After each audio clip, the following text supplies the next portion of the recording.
Feliz noche, mis líderes. ¿Cómo están? Bienvenidos. Me disculpan por esos 2 minuticos. Entré tarde, tuve una falla de internet y todavía la estaba solucionando. Pensé que ya estábamos listos, pero tuve que reiniciar el módem. Entonces tenía una intermitencia. Así que bueno, ya estamos listos para esta tercera y última sesión de este libro, Silencio, ¿ok? El poder de la quietud en un mundo ruidoso. Fin de este libro. Para mí ha sido de verdad una experiencia bastante placentera de cómo el silencio, que es una de las prácticas que más me gusta hacer. Yo soy de las personas que puedo pasar mucho tiempo en silencio, haciendo introspección, así que este libro me dio unas cuantas herramientas adicionales sencillas para poder mantenerme en ese camino de la quietud y el silencio. Y vamos a cerrar con las dos últimas partes del libro. Capítulo 6, presta atención. Y capítulo número 7, el cultivo de la conexión. Y vamos a empezar de una vez. Vamos a bajar acá. Capítulo 6, presta atención. Primer punto relevante, la importancia de reconocer y de aceptar el sufrimiento. Los que estuvieron en mi conferencia de Leader Talks del año pasado, cuando hablé de las 4 nobles verdades, les va a resonar mucho esto. La importancia de reconocer y aceptar el sufrimiento. Cuanto más tiempo se dedica a la plena conciencia, más se advierte el propio sufrimiento, que es la base para el desarrollo. Y hay muchas personas que esto les hace ruido de por qué tiene que haber sufrimiento para poder desarrollarme. Y la respuesta mía personal no se las voy a obsequiar porque es una respuesta que cada uno de nosotros tiene que encontrar, tiene que darle sentido a esa frase de que el sufrimiento es la base del desarrollo. ¿Ok? ¿En qué puntos eso puede ser cierto para mi vida en este momento y en qué punto puede que esto no sea tan cierto en la experiencia que tengo de vida? El sufrimiento es esencial porque sin el sufrimiento no se tendría la base ni la fuerza para desarrollar la comprensión y sobre todo la compasión. El ser consciente del sufrimiento nos ayuda a crecer. De los maestros más antiguos que existen, Hermes Trismegisto, él hablaba mucho de que el conocimiento y sabiduría solo se da en los contrastes. ¿Ok? Así que vayan a repasar las 7 leyes del hermetismo, que eso es la base fundamental de toda la sabiduría, tanto oriental como occidental. Cuando yo estudio, yo necesito algo para yo poder comparar y poder aprender. Cuando usted tiene una sola lengua, su lengua materna, y usted trata de aprender un segundo idioma, a la mayoría de las personas un segundo idioma les parece difícil. Uy, yo conozco personas que han estado toda su vida tratando de aprender inglés y les cuesta, ¿ok? Básicamente les cuesta porque la manera en que están aprendiendo el idioma, cuando empieza ese proceso de comparar mi idioma natal con el idioma, es como siempre decir, oye, en español se dice así, porque en inglés se dice al revés. Y entonces, en esa comparación, se me hace difícil y se me hace tedioso poder comprender ese nuevo idioma. ¿Ok? Entonces, hay que vaciar un poco la mente para poder empezar a aprender ese idioma. Esto en el caso de las personas que les cuesta un segundo idioma, es tratar de aprender la lengua secundaria tal cual como aprendimos la lengua materna. Y aquí es importante porque hay muchas personas que han probado la técnica de estudiar varios idiomas al mismo tiempo y parece mentira. Las personas que les costaba mucho aprender inglés y que pasaban cursos y se les salían de un instituto a otro y probaban una técnica y probaban otra y el inglés no les entraba, de repente decidieron estudiar un tercer idioma simultáneo con el inglés y un idioma mucho más complicado, a lo mejor ruso, y resulta que cuando el abanico de comparación se amplía, entonces, básicamente, el aprendizaje se hace mucho más sencillo.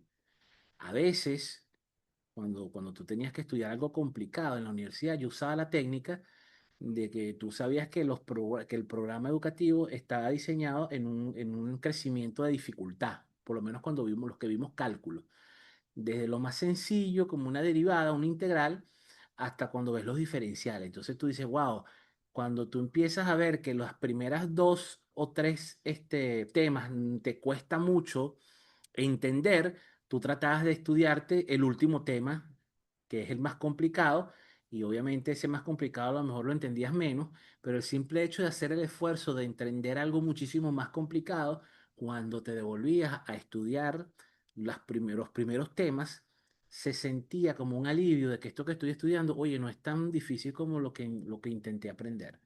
Entonces, la importancia de reconocer el sufrimiento tiene que ver un poco con eso y tiene que ver con lo que hablan los estoicos de la aceptación de la realidad tal como viene.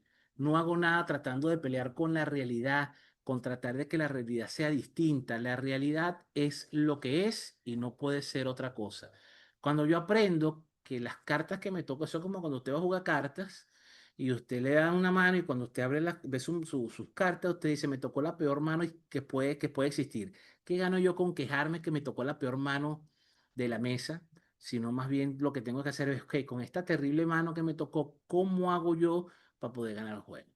Si yo me pongo en el foco del sufrimiento, decía, ay, ¿por qué a mí? Yo que iba a apostar, yo que estaba, que quería ganar hoy, entonces me tocó la peor mano, entonces me pongo en ese modo víctima que no me genera ningún tipo de aprendizaje. Dice el autor del libro que si se intenta huir del sufrimiento, enterrándolo en la mente, solo se consigue perpetuarlo. Y en este punto hice conciencia de cómo esto se entrelaza con aquello que decía Jung sobre que la única manera de yo poder trascender es traspasando la sombra. Cuando Jung hablaba de traspasar la sombra, decía, mientras tú sigas negando eso que está en tu inconsciente, eso que está en tu inconsciente va a terminar por controlar tu vida y tú lo vas a llamar destino. Entonces Jung decía que la única manera de ser un ser humano integral y que nos podamos desarrollar con todo nuestro potencial, tanto de las cosas que o aspectos que consideramos positivos, como los otros aspectos de nuestra vida que consideramos negativos. Y solo en ese momento en el cual yo integro esa luz y esa sombra es que va a emerger ese yo verdadero, el yo que se acepta con sus virtudes y con sus defectos y que es capaz de amarse tal cual como es. También dice el autor que se debe aprender a advertir y aceptar el sufrimiento e incluso sonreírle con serenidad. Del mismo modo que se sonríe al barro sabiendo que solo en el barro se puede crecer la flor del loto. Entonces a veces mis líderes, cada vez que afrontamos una adversidad o un revés, por supuesto que el primer impacto a veces es porque esto me pasa a mí, es que el universo la tiene agarrada conmigo, el único que está sufriendo en este planeta soy yo, el único que le pasan cosas es a mí, porque es que yo veo que a la gente mala le va súper bien, porque es que yo veo que todo el mundo en las redes sociales está súper fino, y yo veo que todo el mundo en las redes sociales come gratis, y yo veo que todo el mundo en las redes sociales se la pasa viajando, yo soy el único que trabajo y no tengo nada porque el enfoque que le estás dando a tu vida es sobre todo lo malo que está pasando en tu vida. Este ejercicio no he conseguido la primera persona que haga el siguiente ejercicio que les voy a proponer y que me dé un resultado contrario. En estos días hablaba con Eli de Francisco Jiménez y hablamos que la gente de CRP le quiere hacer un homenaje, un evento en homenaje a Francisco. Y yo hablé conversando con él, le decía, oye, esas 6 herramientas simples del primer nivel de CRP, la primera, que yo creo que es la que a la mayoría de la gente le gusta, que es me gusta, es cuando tú empiezas a enfocar tu mirada solamente en las cosas positivas que te pasan en el día. Insisto, no he conseguido la primera persona que haga el ejercicio durante una semana, porque por supuesto que tú puedes tener un día terrible, pero en una semana, si usted anota las pequeñas cosas positivas, las grandes cosas positivas, las pequeñas cosas negativas y las grandes cosas negativas que le pasan en el día, generalmente las cosas positivas que nos pasan son más. Ahora, el tema está en cómo categorizo yo las cosas positivas o negativas. Si usted toma un café con una persona, con un amigo, con una persona cercana, usted no lo ve como algo maravilloso, entonces usted tiene un problema de percepción. Si a usted lo invitan a tener una conversación y usted pasa 15 minutos y en esos 15 minutos se ríe por lo menos una vez, eso es algo hermoso y maravilloso, positivo que le está pasando en el día. Ah, pero si usted nada más se centra en que en la mañana le costó agarrar el transporte público y en la tarde había mucho calor y la camioneta venía full y su día fue tétrico porque usted llegó a su casa sudado, y usted pasó por alto el café que se tomó, usted pasó por alto la conversación con risa, usted pasó por alto el paseo con el perrito, usted pasó por alto que en la oficina alguien le dijo algo valioso de su trabajo, de que usted hoy resolvió un problema que tenía varios días, que no le veía solución y hoy llegó a la oficina y lo pudo resolver. Entonces, si no somos capaces de entrenar nuestra percepción en que son más las cosas positivas que nos pasan que las cosas negativas, y entonces entendemos que tenemos una habilidad desgraciadamente desarrollada, que es las cosas positivas las minimizo y las cosas negativas las magnifico. Porque hay que partir de un principio. Si yo tengo un problema y no lo puedo resolver, ¿por qué me voy a seguir preocupando por resolverlo? Entonces, cuando yo me preocupo y me quedo en la preocupación, el problema o se mantiene o se incrementa. Pero si yo observo el problema, acepto que esa es mi realidad actual y que tengo ese problema, y salto a la acción y digo, bueno, ¿cómo me puedo ocupar? ¿Qué pequeñas cosas están en mis manos ahorita que yo pueda hacer para que este problema poco a poco se empiece a disolver? ¿Ok? Pero tiene que ver con la percepción, tiene que ver con cuál es mi relación con el sufrimiento. El dolor, por ahí decían varios autores dicen que el dolor es inevitable, pero el sufrimiento es opcional. El sufrimiento va a llegar, ¿ok? Va a pasar por nuestras vidas y somos nosotros los que vamos a decidir la cantidad de tiempo que nos vamos a quedar pegados en ese sufrimiento, ¿ok? Hay que manejar tanto las grandes causas de sufrimiento como las pequeñas miserias, ¿ok? Esas pequeñas contrariedades de la vida cotidiana que nos van a pasar todos los días. Eso va a evitar que nos desgastemos. No va a haber tal cosa como el día perfecto, el día en que absolutamente todo va a salir bien. Porque inclusive en los días que percibimos que todo nos va a salir bien, probablemente ese día me tomé el café frío. Vamos a tener pequeñas cosas que van a decir, van a ser ese pequeño punto negro en la pared blanca. Y todos conocemos personas que ven una pared blanca enorme y se concentran en el único punto negro que tiene donde alguien pasó y mató un mosquito. Entonces usted ve una pared hermosamente pintada de blanco y usted no puede dejar de mirar el punto negro de la persona que mató el mosquito. O como alguien le entrega a usted un informe de 100 páginas y entonces usted se da cuenta que se comieron una coma en la página 34. Y entonces usted cuando llega a la reunión, en vez de decir, oye, vale, el informe está bastante detallado, tiene todo lo que se necesita saber, el cliente va a estar satisfecho, usted lo primero que dice, oye, sí, yo leí el informe de él y en la página 34 le falta una coma. Si yo lo primero que digo es algo negativo que observé, entonces tengo un problema de percepción, tengo un problema de enfoque. Y no quiero decir con esto que yo no le vaya a decir a Eli que le faltó la coma en la página 34, pero yo tengo que empezar diciendo, oye Eli, me encantó la manera en cómo metiste la introducción, ya con la introducción se tiene el panorama bastante claro y me gustó cómo hiciste los análisis de esto y las comparaciones y cómo retomaste los puntos del informe anterior. Oye, era que eso estuvo maravilloso. Te recomiendo que leas la página 34 porque me da la percepción, tengo así como la sensación que en la quinta línea falta una coma. Ojo, con la coma, si en la coma el informe está perfecto, Eli, pero léelo tú a ver si te hace sentido lo que te estoy diciendo de la coma en la página 34. Pero es impresionante, mis líderes, es impresionante cómo la mayoría de las personas frente a una realidad tienen el espejo montado en dónde están las fallas, dónde están los errores. Ojo, no es que vamos a hacernos los locos con los errores y vamos a dejar pasar el informe con las cosas que observamos que hay que cambiar, pero tengo que desarrollar la habilidad de concentrarme en las cosas que son positivas y en concentrarme en las cosas que nos van a dejar alguna, digamos, alguna recompensa de crecimiento. Al reconocer, aceptar y transformar el sufrimiento, se beneficia no solo uno mismo, sino también todas las personas que están en nuestro círculo íntimo, y el autor dice que incluso se pueden beneficiar nuestros padres aun y cuando ya no estén en este plano, e incluso nuestros antepasados. Hoy casualmente conversaba con él y tomándonos un café sobre que ella está leyendo ahorita sobre biodecodificación y ella está sorprendida porque dice, oye, Jimmy, hay muchos problemas que yo no entiendo de dónde provienen y resulta que eso puede provenir de nuestros ancestros.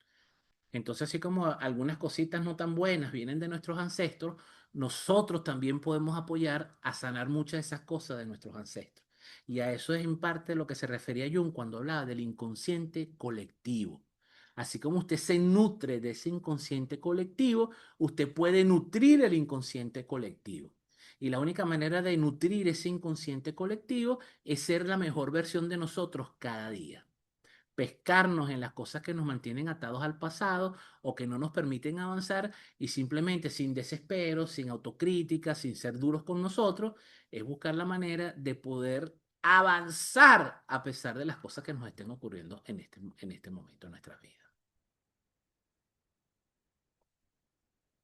Segundo punto importante, la isla interior y la soledad auténtica. El verdadero hogar, dice el autor, de uno es esa isla interior, un lugar apacible que el Buda denominó como isla interior. Cuando yo leí este concepto en este libro, por supuesto que me tuve que acordar de Víctor Frankl y el hombre en busca de significado. Cuando en ese maravilloso libro El hombre en busca de significado, Víctor Frank habla de cómo él entendió que entre el estímulo y la respuesta hay un espacio, una playa, la llamó él, una playa paradisíaca, donde yo puedo ir a buscar la respuesta que más me convenga ante lo que me está pasando en mi entorno. Imagínense tú lo fuerte de eso. Entre el estímulo y la respuesta hay un espacio. Y ese espacio Víctor Flan lo llamó la capacidad interior de elegir mi respuesta. Y a eso él lo llamó el modelo proactivo. Yo no voy a ser víctima de las circunstancias, yo no voy a ser de la clase de persona reactiva que si tú me pisas yo te mento la madre, que si tú te me atraviesas en el semáforo te voy a pegar la corneta y te voy a perseguir, te voy a poner al lado de la ventana y te voy a decir 50.000 groserías porque pasaste primero que yo, porque entre el estímulo externo, que es la persona que me tiró el carro, y mi respuesta, yo tengo que desarrollar la capacidad de responder en función de mis principios. Eso lo que determina es una persona con un control absoluto de sí mismo. Si mal no recuerdo, fue nuestro amigo Benjamin Franklin que decía que un esclavo no es aquella persona que no tiene libertad exterior, sino que es una persona que es esclavo de las circunstancias. Cuando usted tiene una persona que usted dice, oye, cada vez que Daviana habla me saca la piedra, y uno cree que ese comentario es X, y ese comentario lo que quiere decir es que yo soy esclavo de Daviana, porque Daviana tiene un poder tremendo sobre mí de que cada vez que ella abre la boca yo me descompongo. Entonces, sin darme cuenta, yo le estoy entregando un poder brutal que no debería tener ningún ser humano sobre mí, que es hacerme cambiar de estado de ánimo. Yo siempre le he dicho a Eli, a mí no me hace molestar quien quiere, sino quien puede. Y los quien puede son tan poquitos. Entonces tengamos conciencia, mi líder, que no le podemos estar regalando ese poder interior a otro de hacer que decidan nuestras respuestas. Si yo constantemente sé que cada vez que Nelly me dice algo, yo me molesto, es como lo que pasa con el bullying. Han escuchado muchas veces que el bullying se acaba cuando ya a mí no me causa efecto la burla. Bueno, eso es cierto. Porque lo que busca la persona que se mete contigo, lo que busca el bullying, es molestarte, es tener poder sobre ti. Es que ya yo le voy a decir a él y tal cosa y mira cómo se molesta. Y mira cómo la voy a hacer molestar. Y hay gente que se jacta y lo celebra como si eso fuese una habilidad maravillosa. Esa habilidad de hacer cambiar a la persona de estado de ánimo. Ojo, es bonito cuando lo haces en positivo y es nefasto cuando lo practicas en negativo. Es decir, yo no puedo ver a un compañero de trabajo tranquilo, sonriendo, escuchando música, porque ahí voy y le digo cualquier cosa para hacerlo molestar. O yo soy su jefe, entonces cuando yo veo que ya está recogiendo a las 4:45 porque tiene su trabajo al día, yo vengo y le convoco una reunión un cuarto para las 5. Mira, Aviana, tenemos una reunión un cuarto para las 5 y yo necesito que tú ahorita me saques un balance y que tú ahorita me hagas un ajuste por inflación y lo necesito ya. Porque quiero tener poder sobre la persona y decir, tú estás muy feliz porque crees que terminaste temprano. Pues no, fíjate que ahorita se me está antojando que tú me entregues algo. Entonces, ese poder, mis líderes, hagan conciencia, hagan un proceso de introspección para identificar a quienes de su círculo interno, de su círculo más cercano, le hemos estado entregando el poder, ¿ok? De hacernos cambiar de estado de ánimo, por supuesto, en negativo. Segundo punto, se necesita quietud para descubrir esa isla. Esa isla es el refugio cuando hay tempestades, pero generalmente no la conseguimos en una tempestad. Generalmente la conseguimos cuando todo está en paz. ¿Ok? Cuando usted quiere prepararse para la guerra, por decirlo de alguna manera, usted no se prepara para la guerra en plena guerra, ¿verdad? Usted se prepara para la guerra en tiempos de paz. Usted empieza a buscar los refugios para las inundaciones cuando no está lloviendo, cuando hay sol. Entonces, en los momentos de quietud es donde yo puedo conseguir esa isla. Es donde yo puedo desarrollar esas herramientas que me van a servir para que en el día de mañana, cuando me pase una situación que me sobrepasa, puedo yo voltearme y hacer mano de esa hermosa caja de herramientas. Al respirar de manera consciente, se vuelve a el hogar, a esa isla de la plena conciencia, cada vez que uno se sienta agitado, triste o preocupado. Es como cuando uno está triste y automáticamente se recuerda de un ser querido que quizás ya no está con nosotros y eso debería generarnos paz. Oye, ¿qué haría mi mamá en este momento? Porque yo me acuerdo que yo una vez viví una cosa parecida a esto terrible que estoy pasando, pero me acuerdo que cuando estuve en esta situación estaba mi mamá y me acuerdo las palabras de mi mamá que me dijo tal cosa. Entonces, eso es regresar al hogar, eso es regresar a esa isla interior de la plena conciencia. La soledad, mis líderes, no implica aislarse o vivir solo, sino establecerse con firmeza en el aquí y en el ahora, siendo conscientes de que todo lo que sucede está sucediendo en el presente. Entonces, si lo que está sucediendo está en el pasado, entonces estoy siendo víctima de ese pasado. Estar solo físicamente cada día ayuda a sustentarse y vivir con plena atención, pero también es posible disfrutar de la soledad y la quietud aún estando rodeado de personas. La soledad auténtica, mis líderes, surge de un corazón estable que no deja llevar por las que no se deja llevar por las personas, por el dolor del pasado y de las preocupaciones del futuro. Y tampoco por la excitación o el estrés del presente. Son muchas las cosas que llaman nuestra atención y nos reclaman esa paz, porque pareciera que perder la paz como que beneficia a algo o a alguien. Tercer punto importante para prestar atención, liberarse de la energía de los hábitos y de los dos nudos. Primero, la energía de los hábitos es una energía inconsciente que es heredada y poderosa, que nos impulsa a la repetición de conductas, a correr sin parar y a culpar a otros de nuestro sufrimiento. Y ojo, ojo, aquí tenemos que ver los hábitos como los hábitos negativos, no lo que vimos en el libro Hábitos Atómicos y lo que vimos en El poder de las mentes extraordinarias de Vincent Lakiani. Esto habla más bien de los hábitos que se forjan sin nosotros ser conscientes de ellos y son esos hábitos negativos que no nos permiten avanzar. Esta energía es la que nos obliga a decir o hacer cosas que son destructivas para nosotros, aún sabiendo que no lo queremos hacer. Son esas conductas que estamos en plena conciencia de que son destructivas y aún así las seguimos haciendo y pareciera que no tenemos el poder de simplemente sacudirnos esos malos hábitos. La práctica de la plena conciencia busca liberar al individuo de esta energía negativa que no le permite avanzar y crecer. El Buda enseñó que solo hay un momento en el que se puede estar realmente vivo y ese momento, por supuesto, es el momento presente. Si se vive en el presente es porque estamos tratando o estamos logrando vivir plenamente. Y eso es lo que en el fondo podemos llamar ser libre. Y para ser libre debemos deshacernos de los dos nudos. El primer nudo es el apego a nuestras opiniones, ideas, conceptos y conocimientos. Y el segundo nudo es el apego a nuestras aflicciones y a los hábitos de sufrimiento como la ira, el miedo y la desesperación. Detener la incesante agitación cognitiva, lo que hablábamos en las sesiones pasadas de la cháchara mental, crea una espaciosidad que permite vivir de una forma nueva y satisfactoria. Sin un espacio en el silencio no se puede ser feliz. Entonces es necesario crear esos espacios de silencio para que toda esta isla se pueda materializar, la podamos construir. Cuarto punto, la acción silenciosa y el poder de la detención, el poder de detenernos. En el libro hablan de un personaje llamado Angulimala, que era un famoso asesino en serie que existió en la época de Buda. Y es un ejemplo del poder de detenerse.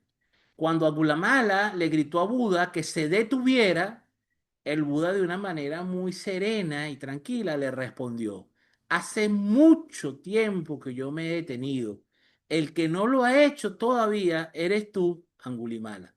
El Buda le explicó que detenerse significaba dejar de obrar mal y aprender a amar de verdad.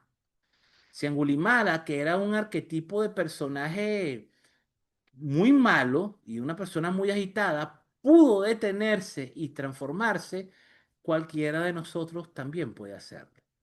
El silencio no es una carencia. Cuanto más espacio hagamos para la quietud y para el silencio, más se tendrá tiempo para dar a uno mismo y a los demás. El ejercicio práctico sugerido para este capítulo se titula La isla interior. Y el propósito es simplemente una meditación guiada para realizarla mientras estás caminando o estás sentado en plena atención. ¿Ok? Vamos a hacer el ejercicio y como lo hemos venido haciendo en las últimas dos sesiones, vamos a sentarnos lo más cómodo que podamos. ¿Ok? Los que deseen pueden cerrar un poco sus ojos o los pueden cerrar completamente y hacen una respiración profunda, lo más profunda que puedan. Y mientras hacen esa respiración, la mantienen unos segundos y al inspirar, comienzo a ir a esa isla interior. Puedo crearme la imagen de cómo sería esa isla interior. Y al exhalar, comienzo a observar los árboles hermosos que hay en mi isla. Me hago consciente de esos arroyos de agua cristalina e incluso comienzo a hacer conciencia del trinar de los pájaros, de esa luz agradable pero intensa. Y también me doy cuenta que el aire que estoy respirando con esta segunda inspiración, me doy cuenta que es un aire puro, que no solo me refresca, sino que me purifica. Al expirar, siento como todas esas toxinas salen de mi cuerpo y me generan paz. Me siento más liviano, me siento más descansado. Y al inspirar nuevamente, siento como ese aire puro que llena mis pulmones me hace sentir seguro. Y al estar cargado de seguridad, al exhalar, siento como todo el miedo se va con esa exhalación. Al inspirar, disfruto volver a mi isla y sentirme en paz conmigo mismo. Y al exhalar, siento el poder que hay dentro de mí y que me permite estar tranquilo, sereno y en silencio. Y poco a poco pueden regresar conmigo acá al salón.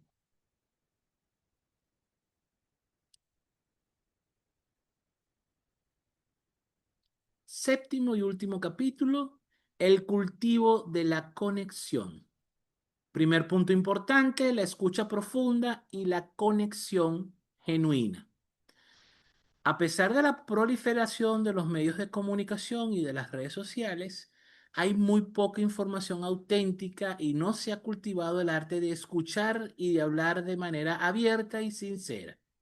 Segundo punto importante, la falta de comunicación bloquea la energía, causando enfermedad y causando sufrimiento.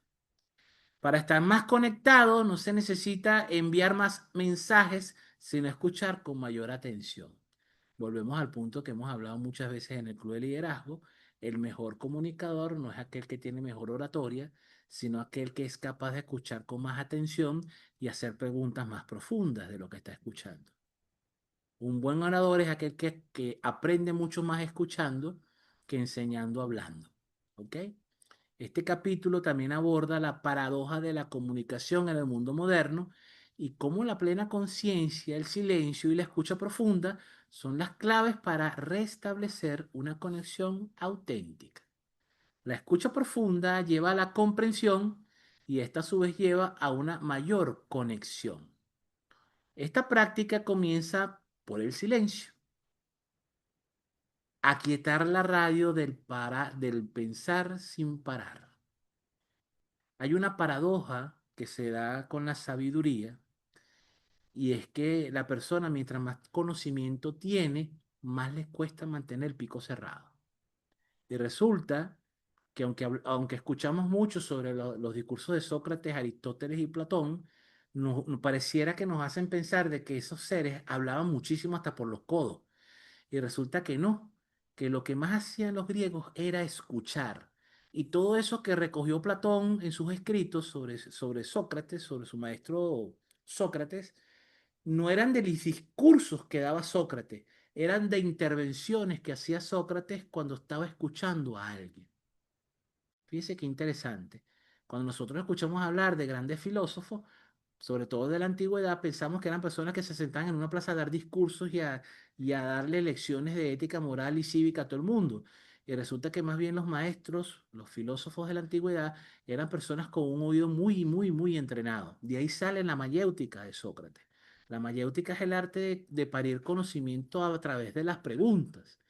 Y Sócrates lo que hacía era escucharte a profundidad y hacerte preguntas que hacían que tú parieras más conocimiento.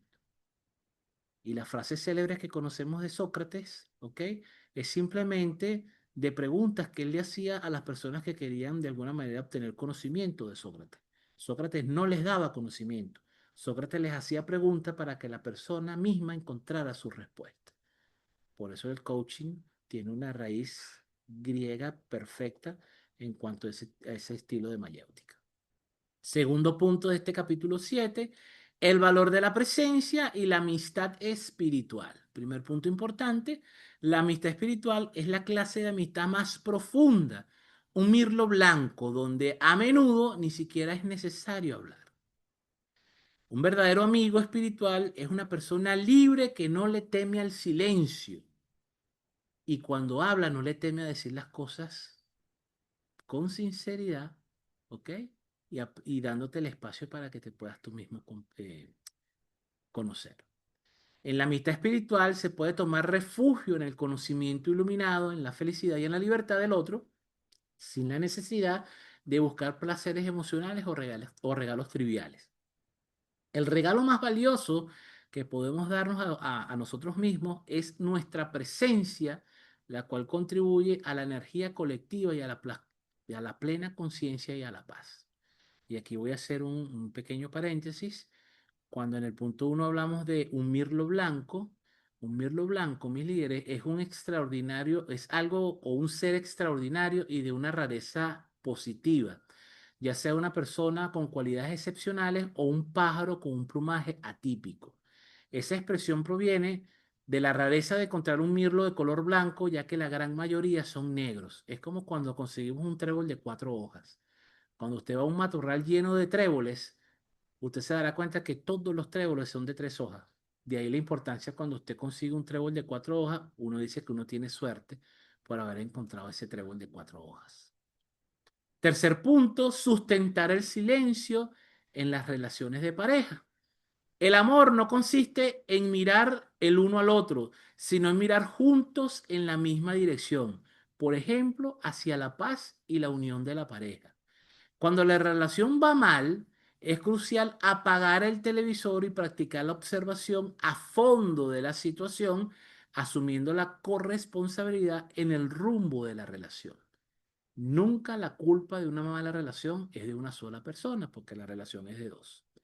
Aquí es importante estar dispuesto a decir, he cometido errores, lo he pensado, he hablado y actuado de tal modo que he atropellado nuestra felicidad y nuestra conexión. Es momento de que hagamos silencio, reevaluemos lo que está ocurriendo y busquemos entre los dos esa paz que nuestra relación necesita. Punto número 4, la música del silencio y los hábitos colectivos. En la música, y esto es hermoso, las pausas o los silencios son esenciales para que no sea caótica y opresiva. Estos momentos de silencio compartido entre amigos son valiosísimos y elocuentes de cualquier sonido o conversación banal. La prueba de fuego de cualquier relación, así sea de amistad, es que podamos tener la capacidad de estar juntos sin emitir ningún sonido. Si usted está con un amigo y se hace un silencio y ese silencio se torna incómodo, hay que revaluar esa amistad. Porque si yo para tener una amistad tengo que estar todo el tiempo con esa persona hablando, gritando, riéndonos, haciendo algo, tomando, y tenemos que estar haciendo algo, porque si a los 10 minutos, a los 3 minutos que estamos sin hacer nada nos despedimos porque no podemos estar juntos sin hacer nada, eso no es una amistad. Son dos personas que necesitan hacer ruido y hacer ruido juntos para sentirse acompañados. ¿Ok? Fíjense que el sonido, el ruido, es un estímulo que nos hace sentir acompañados. Por eso es que muchas personas se incomodan ante el silencio, porque asocian el silencio con soledad. Y si no te quieres sentir solo, entonces cada vez que hay un silencio tienes que llenarlo con algo. En la tradición vietnamita se dice el sinsonido triunfa sobre el sonido, indicando que el silencio es poderoso y mucho más significativo que cualquier sonido que pueda emitir el ser humano. En la historia del Buda y los monjes de Kosabi, ilustra que el maestro y los discípulos meditando juntos, serenos y felices, es infinitamente más valioso que la presencia de cualquier sonido. Los hábitos colectivos son muy poderosos si un grupo, familia o trabajo acuerda respirar conscientemente y escuchar con atención al oír un sonido, es decir, cuando otra persona está hablando, o como una campana o un timbre. Estos hábitos se vuelven beneficiosos para cohesionar los equipos. Cuando un grupo respira conscientemente unido, se genera una energía colectiva que es incluso muchísimo más poderosa y curativa que la energía que podamos producir de manera individual. Último punto del último capítulo, es una práctica que es meditar sentado sin más, en silencio. En el budismo, el sin objetivo o no perseguir nada es altamente respetado, ya que se considera que se le tiene todo, que ya se tiene todo en nuestro interior. De aquí esa paradoja de la sociedad que cuando usted pasa media hora sin hacer nada, usted se siente inútil. O cuando usted hoy le da flojera para hacer y a trabajar y se queda en su casa viendo para el techo, empieza esa sensación de culpa que, coño, Jimmy, hoy no hice nada, ¿vale? Hoy perdí el día. Y resulta que es tu cuerpo, tu mente, tu inconsciente que te está diciendo, detente, como lo dijo Buda a Angulimala. Detente, Angulimala. O sea, date tiempo para conectar contigo mismo. La meditación no debe realizarse para alcanzar un objetivo en específico. Cada momento de meditar sentado lleva de vuelta a la vida, a conectar con esa isla interior de paz y de tranquilidad. Una simple práctica de la meditación guiada sin objetivo se puede buscar haciendo o teniendo conciencia de estas cuatro cosas, o estas cuatro etapas, de estos cuatro puntos.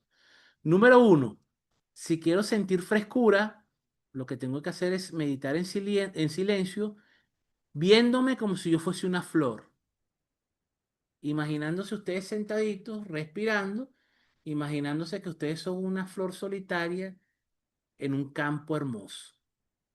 Van a empezar a sentirse frescos. Cuando usted sienta que no tiene estabilidad en su vida y que necesita más estabilidad emocional, financiera, espiritual, emocional, psicológica, cualquier tipo de estabilidad que usted crea que le haga falta, Sencillamente siéntese en posición de meditación, cierre sus ojos, respire profundo y véase usted mismo como si usted fuese una montaña. Si a usted le gusta el Ávila, imagínense que ustedes son el Ávila. Siéntanse que ustedes son el Ávila. Ahora, si me siento confuso y lo que necesito es claridad en mi vida, entonces me siento en posición de meditación, cierro mis ojos, respiro profundo y me comienzo a ver como si yo fuese un agua en calma que lo refleja todo tal cual como es. Hagan memoria de su infancia cuando en alguna oportunidad visitaron algún río que les gustó. Entonces ustedes se sientan y van a sentir que ustedes son el río personificado. Ahora, si usted se siente esclavo, oprimido y lo que realmente desea es sentir libertad, usted se sienta a meditar viéndose a usted como si usted fuese el espacio mismo. Algunos lo hacen es viéndose a través de los ojos de un águila, volando por encima de todo. Y esa sensación de sentirme como un águila va a hacer sentirme que soy más libre. Bueno, mis líderes, hemos concluido este maravilloso libro. El silencio es un libro que voy a hacer la semana que viene una lectura rápida, completa del libro, porque realmente quiero rescatar algunos otros puntos para mí importantísimos y muy valiosos de este maravilloso libro. Próxima experiencia, mis líderes, con este próximo libro cerramos el ciclo de lectura del 2025. Este año hemos leído 5 maravillosos libros. Y vamos a cerrar con mi grandioso John Maxwell, que va a estar nuevamente en la Cumbre Global de Liderazgo. Bueno, ya la Cumbre Global de Liderazgo se celebró, pero ya aquí en Venezuela vamos a tener la retransmisión de la Cumbre Global de Liderazgo en la segunda semana del mes de noviembre. Así que en esta Cumbre Global de Liderazgo 2025 regresa John C. Maxwell. Estoy súper emocionado esperando mis 2 días de Cumbre Global de Liderazgo para ver qué maravillosa cosa me trae o conocimiento me trae John Maxwell en esta nueva cumbre. Van a ser para Venezuela, van a estar disponibles 8 conferencias de la cumbre global de las 13 que fueron celebradas este año. 3 decisiones que toman las personas exitosas. Quiero cerrar este libro. Fíjense usted la dicotomía de lo que estamos haciendo para cerrar este año. Las últimas seminarios de clase de la maestría, el lado positivo del fracaso. Y estamos trabajando el lado positivo del fracaso en la maestría, en el segundo nivel de maestría. Y el club de liderazgo va a ser el club de lectura va a ser el contrapeso, hablando de esta maravillosa obra de John C. Maxwell, 3 decisiones que las personas exitosas toman constantemente. Próxima clase de maestría para el día 5 de noviembre, próxima semana. Reconsidere el fracaso. Recuerde que es un asunto interno.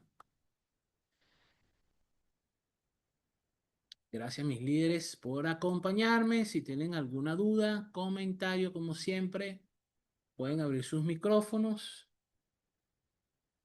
Igual los líderes que nos están viendo por redes sociales, si tienen alguna pregunta, un comentario, los leo. Los líderes que no son miembros del círculo de lectura o que no son miembros del club de liderazgo y deseen asistir a la sesión de la semana que viene de la maestría, pueden ser invitados, los podemos invitar con muchísimo gusto. Estos seminarios de trabajo del fracaso son maravillosos y ahorita que lo vamos a ligar con el libro de las 3 decisiones que las personas exitosas toman con Maxwell, creo que es la mejor materia prima que vamos a tener para crear nuestro 2026. Atento a los líderes que nos están escuchando, que ya empecé a hacer los arreglos para Visión 2026. Como de hace 10 años lo estamos haciendo en el mes de diciembre, hacemos una sesión extraordinaria de coaching donde las personas plantean sus objetivos para el próximo año. Los que lo han venido haciendo con nosotros en los últimos 10 años hacen la revisión de cuáles metas se propusieron para este 2024, cuáles alcanzaron, cuáles no alcanzaron, por qué no las alcanzaron, cómo podemos calibrar la brújula nuevamente para poder establecer los objetivos de gran importancia o de gran impacto para nuestro 2026. Así que mis líderes, Nos vemos la semana que viene. Gracias por acompañarme y nos vemos la próxima semana. Feliz noche, mis líderes. A descansar.